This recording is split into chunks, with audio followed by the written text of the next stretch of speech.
आइए बेटा करते हैं एक्सरसाइज 5.1 क्वेश्चन नंबर 2। देखते हैं क्या कहता है हमारा question number 2। Give a definition of each of the following terms. Are there other terms that need to be defined first? What are they and how might you define them? Parallel lines, perpendicular lines. यहां पे कुछ हमारे पास है, तो यहां पे हमारा आ रहा है पैरेलल लाइंस, परपेंडिकुलर लाइन और लाइन सेगमेंट। तो इनसे पहले कुछ चीजें और भी हैं बेटा जो हमें डिफाइन करनी चाहिए, हमें उनकी नीड है। वो टर्म्स क्या हैं हमारी हैं बेटा? पहले पॉइंट। पॉइंट क्या है? अभी हमने डेफिनेशन देखी थी पॉइंट की बेटा। No length, no breadth, just a sharp dot. Point के बाद क्या आता है बेटा? सेकंड आता है मेरे पास लाइन। लाइन क्या होती है? No definite length.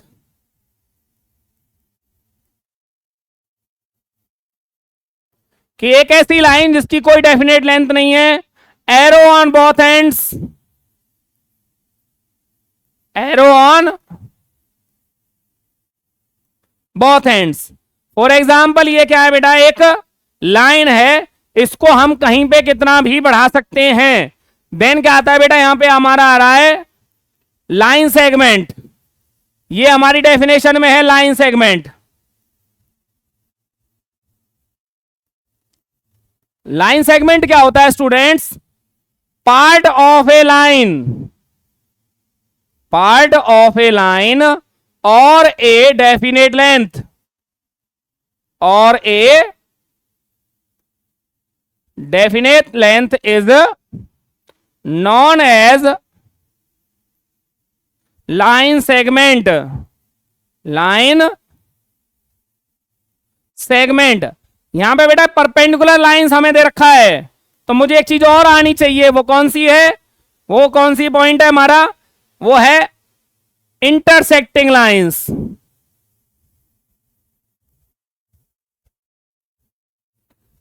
Intersecting lines क्या होती हैं? When two lines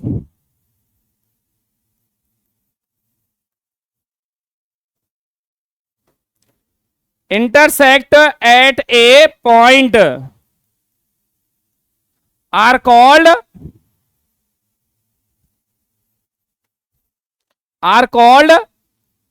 intersecting lines।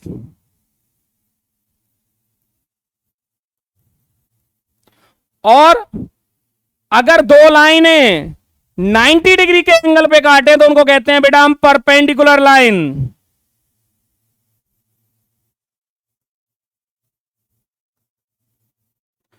अब इसी डेफिनेशन में when two lines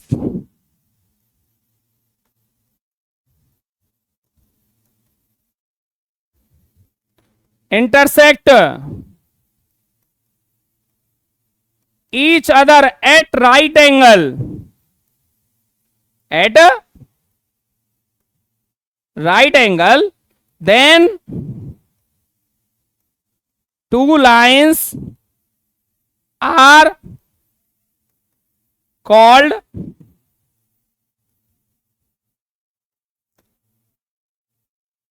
perpendicular lines. अभी मैं with the help of diagrams भी आपको एक्सप्लेन करूंगा। नेक्स्ट क्या है बेटा? हमने लाइन पढ़ लिया, लाइन सेगमेंट पढ़ लिया, perpendicular, parallel lines, radius and square. अब हमारे पास क्या है बेटा? Parallel lines.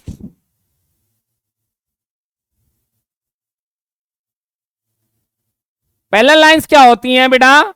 When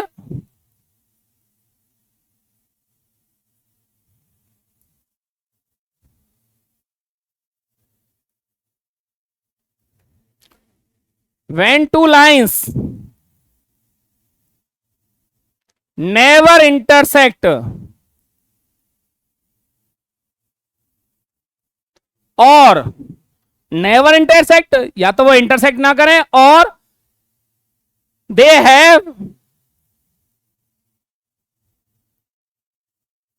have equal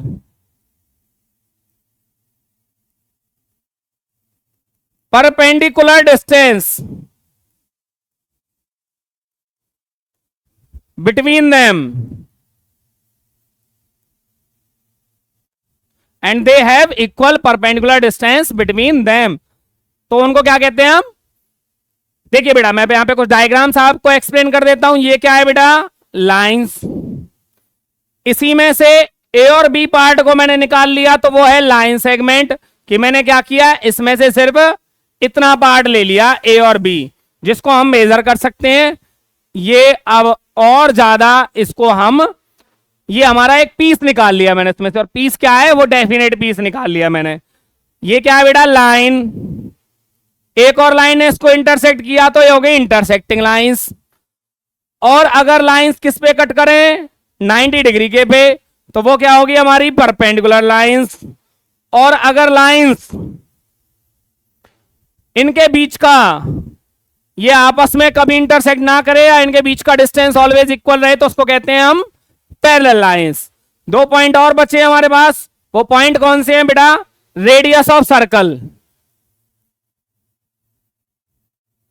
radius of circle बेटा, ये है हमारा एक सर्कल, ये हमारा सेंटर है ए ओ, और ये ए पॉइंट है कोई सरकमफ्रेंस पे, तो इसको हम रेडियस कहते हैं। डिफाइन करते हैं बेटा इसको आर से। क्या कहती है radius of circle? The distance between centre of circle and any point on circumference is called radius of